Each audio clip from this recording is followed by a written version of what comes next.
Je reviens sur la question des aspects et des saisons. Une des raisons qui a fait croire que l'aspect d'opposition est un aspect de tension, c'est évidemment le rapprochement avec l'axe solsticial. Effectivement, l'été et l'hiver sont assez contrastés. Ils sont en opposition. Donc on va dire qu'ils sont contrastés. L'opposition est elle-même un aspect de contraste. Mais inversement, le printemps et l'automne se ressemblent beaucoup plus. Et par conséquent, de ce côté-là, l'opposition est plutôt un élément de point commun. Donc nous avons une lecture équinoxiale, une lecture solsticiale de l'opposition qui crée beaucoup de confusion. Mais le problème, le pire n'est pas là.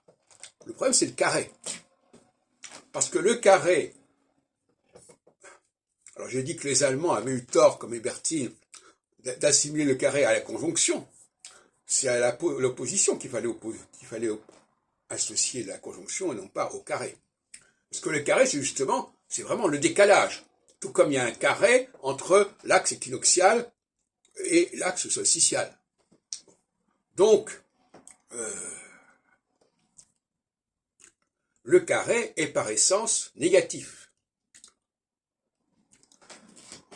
Mais en même temps, il prépare